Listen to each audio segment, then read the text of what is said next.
prayer life kalian tuh gimana? Ketika Laura lagi sakit dan lain-lain. That's a really good question. So belum ada yang pernah ngomongin ini sih. Jadi kayak aku ngomong ini ke Laura, aku percaya Laura kayak gini itu ada, there's meaning.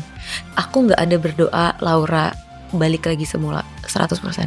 Karena menurutku it doesn't matter mau dia sehat atau enggak. Kalau dia doesn't feel good with herself, I don't think it's gonna matter a lot. Makanya dulu tuh aku kesel banget karena bayangin aja Laura lagi sakit lumpuh dan masih aja laki ini tuh bikin nih orang stres. Hai, ini gua Daniel, tetangga kamu. Yuk kita mulai. Dan pada akhirnya, dan gua ngerti sih kenapa lu sebenarnya bisa mempunyai license to be mean. Karena Thank you.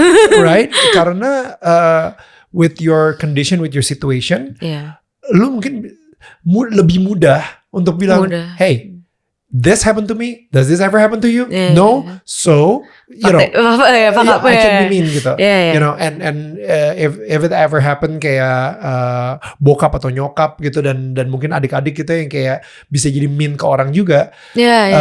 Itu kayaknya kita semua di dunia ini harus ngerti. Tapi sebenarnya nggak sehat sih. Benar. Speaking of which, how prayer life kalian tuh gimana? Ketika Laura lagi sakit dan lain-lain. Actually it's a bit difficult juga sih sebenarnya. Okay. Dan ini aku gak pernah ngomongin juga sebenarnya karena it's so complicated and people judge you right away because of religion kan. Aku, Laura, Janos, Petra itu kita semua kan Kristen. Mama tuh Muslim. Kalau papa itu nggak ada sebenarnya. Karena kayaknya lebih acceptable kalau di luar kalau if you don't have any religion kan. Jadi kayak, dan I don't want to talk about it actually karena it's his choice. Dan menurutku juga kayak gitu karena agama tuh ya it's your personal thing. Sure. And plus we don't have to go in there. Cuma maksud gue mau agama lu apa, tapi ketika that storm come to your life, ketika Laura mendadak lumpuh gitu dan lain-lain, pasti lu harus ngomong ke the bigger universe gitu, ke Tuhan, Luke Skywalker di luar sana. I don't know, like anyone out there in the galaxy yang bisa denger gue, gitu, to make a miracle gitu. So what was that like? Oh, that's a really good question. So belum ada yang pernah ngomongin ini sih. Jadi kayak aku dari dulu lumayan I believe I have a personal and close relationship with my God. Okay. I don't know about Laura. Aku nggak pernah nanya juga. I don't know about Janos or Petra. Karena menurutku masih kecil. I don't wanna mendoktrin mereka dengan, Dan itu yang aku diajarin sama papaku. Papaku tuh nggak pernah ngedoktrin aku untuk kayak kamu harus ikut sama kayak papa, kamu harus ikut sama kayak ini. Papaku tuh bener-bener kayak terserah kamu maunya apa, mau kamu Buddha kek, mau kamu ateis kek, mau kamu percaya sama pohon kek, dia nggak akan peduli. Right. Jadi disclaimer, ini ajaran keluarga aku ya, papa aku. Dan ada pros and cons dari sini. Prosnya kayak aku memang diperbolehkan dekat dengan Tuhan yang aku merasa dekat. Bukan Tuhan yang dia merasa dekat. Itu sih. Consnya, kita jadi gak ada bimbingan aja. Gak ada bimbingan. Iya, gak ada bimbingannya. Itu. Tapi ya gimana ya, it's our choice actually. Kalau memang kita ngerasa gak ada bimbingan kan kita bisa aja terserah. Kita mau ke gereja open for everyone. Kita bisa aja ke gereja gitu. Nah, I do that. Okay. I would pray to my God. Every day, all the time actually. Before driving, after driving, before semuanya, aku tuh pasti ada doanya. Doanya tuh bahkan not textbook prayer ya, yang kayak Tuhan please lindungi aku ya Tuhan. Kayak those kind of sayings. Sure. I think those stuff that keeps me sane. Wow. Honestly, karena ya segitunya sih. Dan aku ingat banget pas Laura pertama kali kecelakaan. Aku tahu Laura tuh agak lost sedikit. Kayak karena aku masih I would read the Bible and everything. I would study. I would like just for kayak to feed my soul. Ya kan? And then aku ngerasa dia kayaknya nggak ada di situ tuh. Nggak ngerasa itu. So biasanya aku nggak akan bawel tentang kayak gini-gini, tapi pas dia ngelewatin hal yang berat untuk dia, aku langsung step up. Aku benar-benar kayak, Laura baca deh dari sini sampai sini. I think you would like it. Mungkin bisa dikuatkan dari kata-kata verse, itu aja. Dan akhirnya ya udah kita kayak yang aku ngasih tahu ke dia tentang Tuhan aku. Dia mau how she perceives it, it's her choice gitu kan. Tapi at least aku ngerasa aku udah ini I'm sending me and my God sending my prayers to you gitu. Dan kayaknya dia agak thank God aku suka banget tuh kayak I will go through deep water with you gitu-gitulah. Yang kayak gitu-gitu itu aku yang kayak benar-benar inilah tenang aja, ini pasti aku meyakinkan dia there will be a bigger picture. It's I'm not gonna say to her ini musibah. Kayak I talked to her, I told her there will be a silver lining in all of this. And makanya kayak sekarang it's happening with the movie, with how she influenced people, itu kayak it's so mind blowing. Lagi mulai disingkapkan satu-satu gitu. Iya, kayak karena dari dulu banget aku percaya. Aku ngomong ini ke Laura, aku percaya Laura kayak gini itu there's meaning. Menurutku tuh gak mungkin dia tiba-tiba kecelakaan karena ya emang gue pengen lu lumpuh aja. Kayak aku gak pernah nganggap kayak gitu. Dan orang I think some people ask me kayak marah gak sama Tuhan? I said no. I was never angry.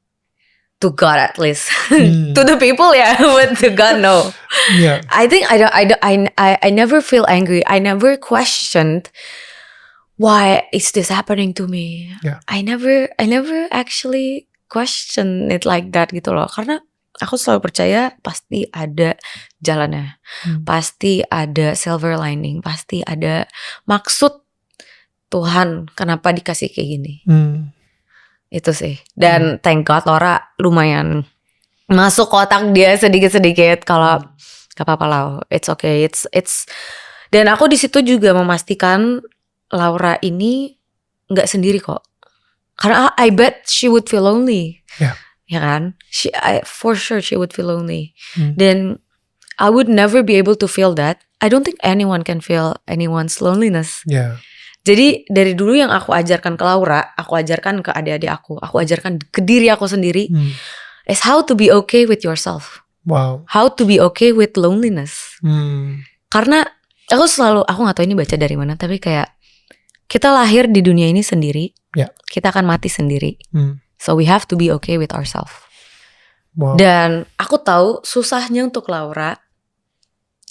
She have a strong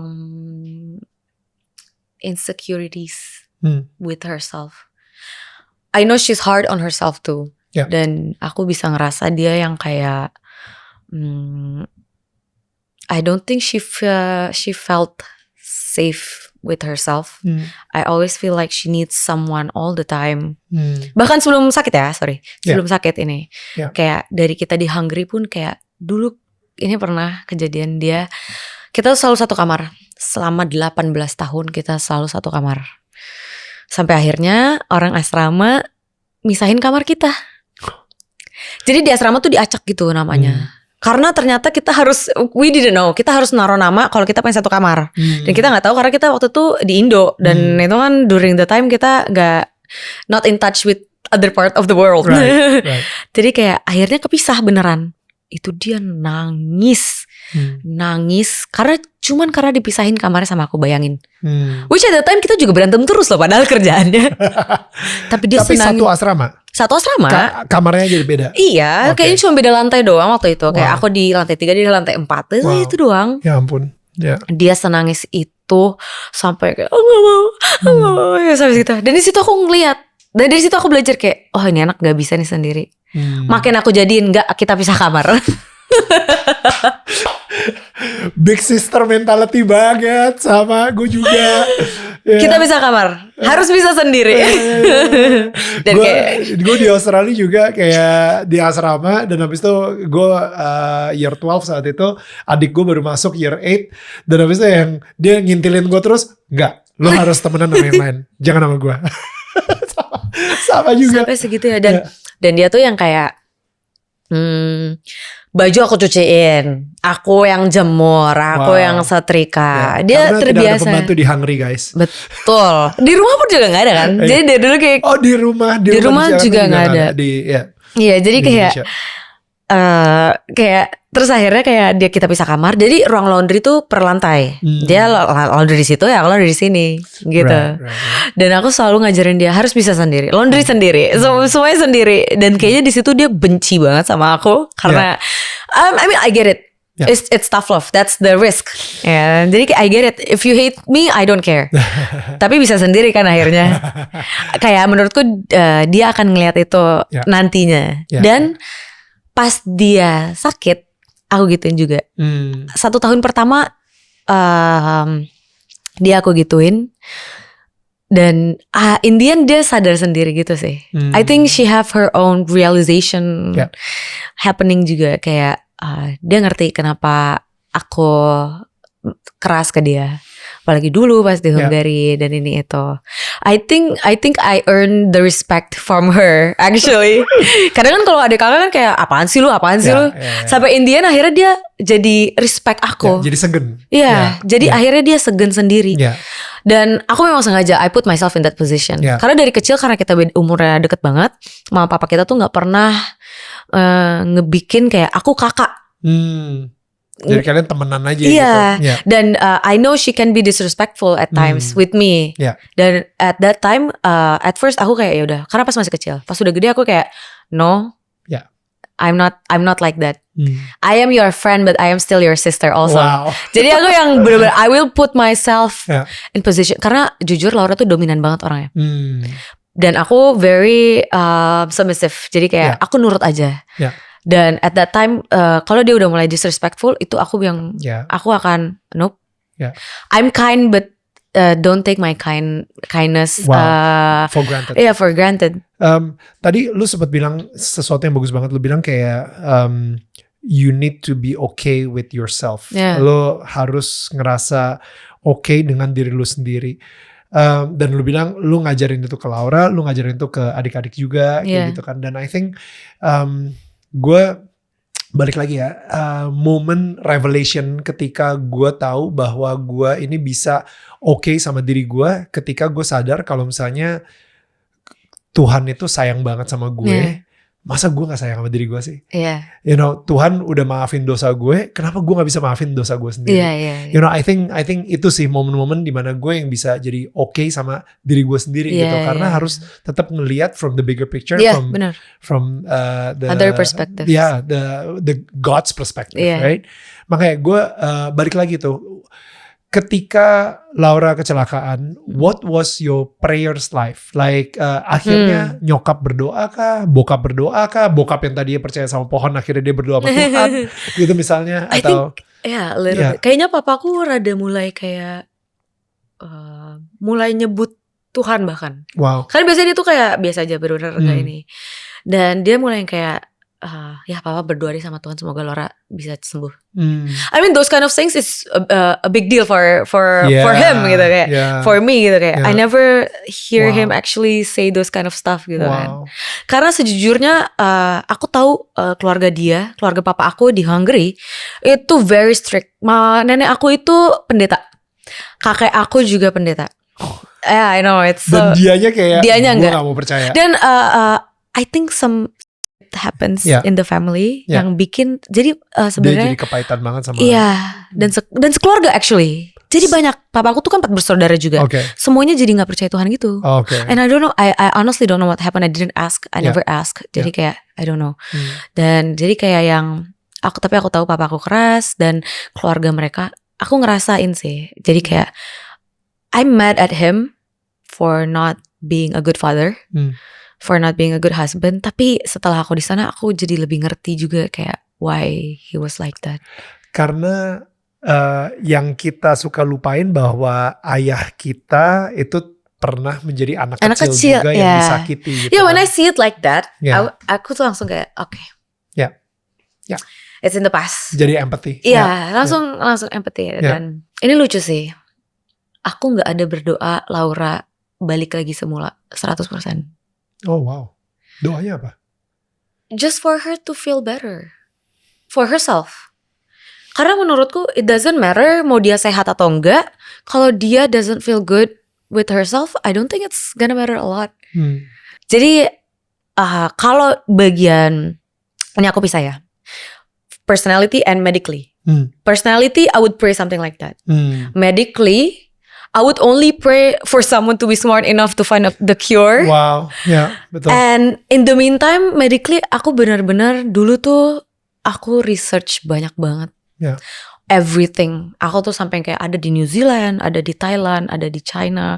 All new kinds of drugs, all new kinds of. Yang bisa nyembuhin Laura. Yeah. Or actually nggak ada yang bisa nyembuhin dia. Jadi cuma bisa membuat hidupnya lebih baik.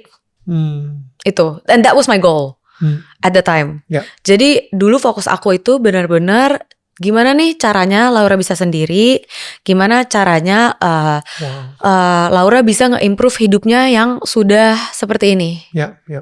Itu sih. Wow. Jadi itu yang aku nggak mau tuh, makanya kenapa orang tuh suka nanya, kenapa baru dituntut 1 tahun kemudian? Karena I'm not focusing on that.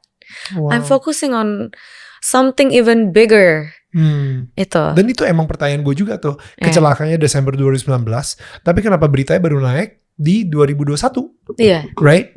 Jadi kayak selama setahun tuh kayak ya nothing. Dan saat itu Laura suka posting-posting gak di setelah kecelakaan?